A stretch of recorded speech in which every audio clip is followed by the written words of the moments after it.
Hey everybody, it is Kerry with Trail Traveler, and we're still working on Nessie, the 93 Grand Cherokee. Let me give you a little background. So there's a problem with it, and you would drive about 13, 14 miles and it would die. If it sat for an hour or two, maybe 3 hours sometimes, you could start it back up and drive another 13, 14 miles. So hopefully you weren't more than 13 miles away from home so that you could actually make it back. Well, yeah, this had me stuck a couple times. Now, the first time it happened, I go online and I'm like, hey, what do you guys think the problem is? And they're like, oh, it's the crankshaft position sensor, guaranteed, happens all the time. So I order one, take it to a shop, have it put in because it's just a pain in the ass. And 30 miles later, the same exact thing happens again. So I go online and I'm like, hey, I just put in a brand new CPS. What's going on? What do you guys think? And they said, oh, which one did you put in? So I'm like, I don't know, just something I bought online. They're like, oh, you have to put in an original Mopar one. Well, instead of 30 bucks, it's 110 bucks. So I get that, have it put in. 15 miles later, I'm stuck again. So I'm like, okay, you guys told me it was the CPS. I put one in. You told me I had to have a Mopar CPS. I put one in. I'm still stuck. They're like, well, okay, it's probably the ECM. All right, well, that is a big expense. Now, you can buy refurbished. You can't buy new because it's 30 years old, but you can buy refurbished PCMs. They run about 375 bucks. One of the problems is most of those companies have pretty bad reviews and poor customer service. People have been sent the wrong item and then they were forced to pay a restocking fee, all kinds of horror stories. Well, yesterday in the ZJ Facebook group, someone said, well, you should go to WranglerFix. Mark over there is terrific. Check them out. So I go and I check it out, and what they do is they take your PCM, or ECM I should say, which is the proper term for it on a ZJ, it's the electronic control module. They take yours, they repair it, and then send it back to you for $199.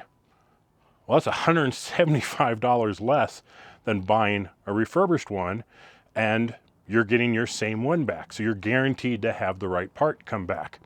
Well, let's take a look at what's going on. So this is the ECM module. So this one's fairly old, and yeah, apparently this is the problem. And this sits down in here. So this is the spot. So you have to remove the water overfill tank, and there's 3 screws, you pull it out. So now I've got the ECM, I go on WranglerFix and I order the repair kit, or the repair service, I should say. Now Mark calls me from there and he wants to talk to me first. I explain the problem, the symptoms. He says, yep, that sounds like it's bad capacitors on there.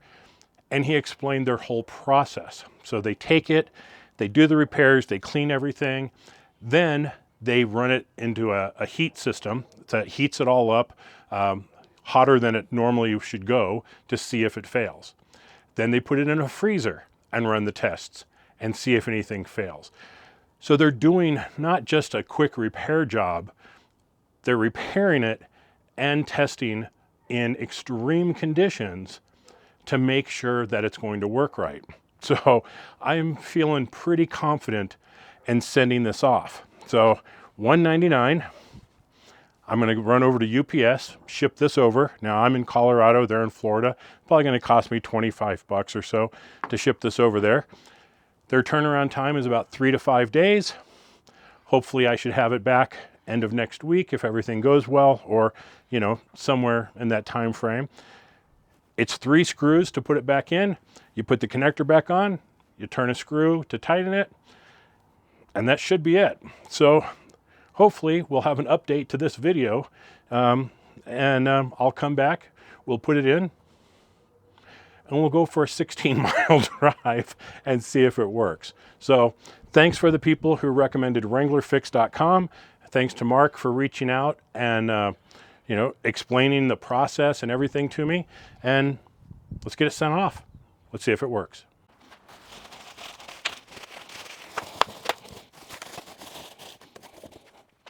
One week later.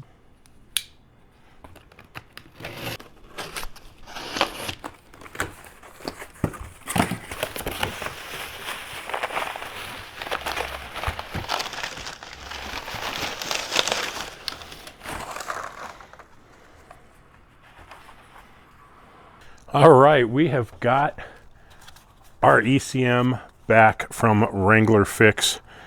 And I gotta say, this thing looks brand spanking new. Even the screws look brand new on here.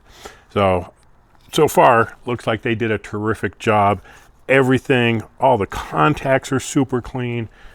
What nice workmanship. I gotta say, Mark over there has been extremely outgoing. He's called and let me know that they had received it. Well, first he called and we talked before I ever sent it in. When they received it, he gave me a call, let me know that they got it. When they started working on it, he gave me a call. He told me that they had found some bad capacitors on it and it had been fixed and it was all tested and ready to go, and then they shipped it back to me. So I shipped it off last Monday. Today is Wednesday, the following week, and I have it back.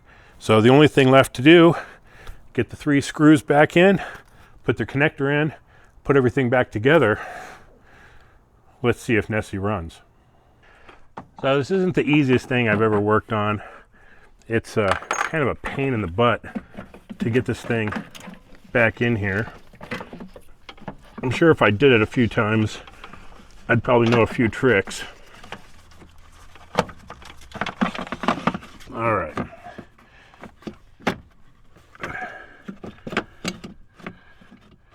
That seems to be the right position. And now it's just a matter of putting these screws back in. These are 5/16. So if you ever have to do that, something to keep note of.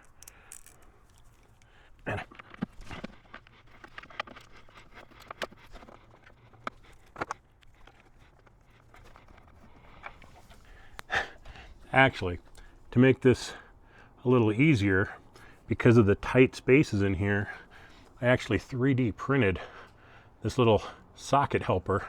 So it goes into the socket and just gives me some torque to get the screws in. That should make things go a little quicker, but we'll see.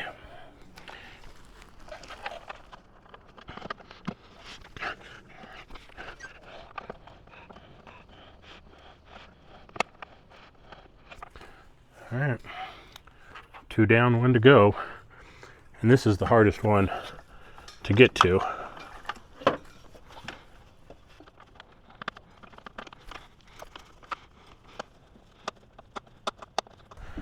Okay, we've got the ECM back in. Now we have the connector here, and it's got, I think it's the same size. Yep, it is. So we put the connector on and then tighten that screw down.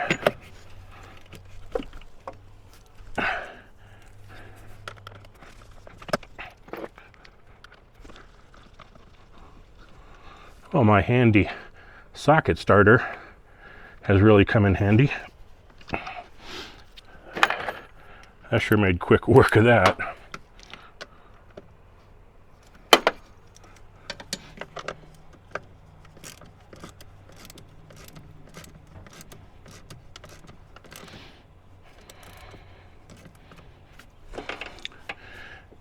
Now, as I told you before, one of the things I liked about WranglerFix is not only do they do the repair, they then test everything. So they have a simulator that runs it through a battery of tests, and then they do it in kind of a heat room, you know, with heat guns on it to heat it up, and in a freezer to cool it off, to make sure that all the numbers are still staying consistent regardless of the temperature swings. So next we have our coolant overflow tank. To go back in position.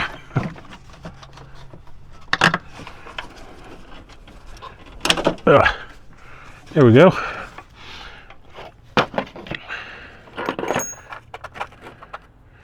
And there's 2 nuts on this side and a bolt on this side. Okay, well that wasn't too bad.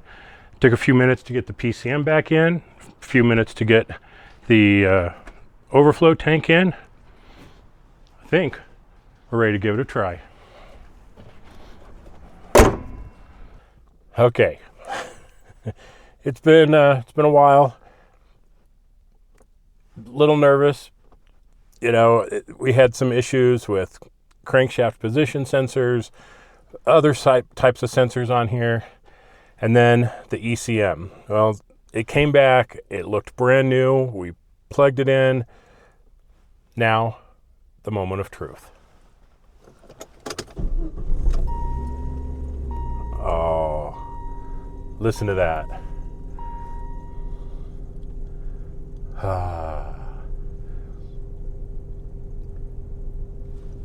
It's idling really nice. Before, at idle, it would idle and then there'd be a jerk to it. This seems to be running really smooth.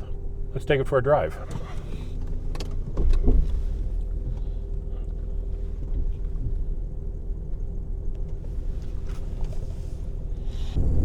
Nice smooth acceleration. Now this thing is no speed demon. It's not going to spin the tires or anything. It's just a 4.0.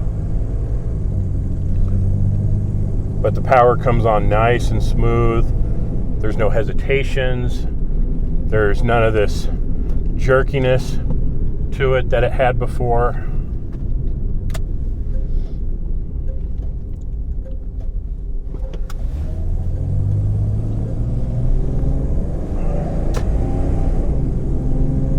Oh, nice.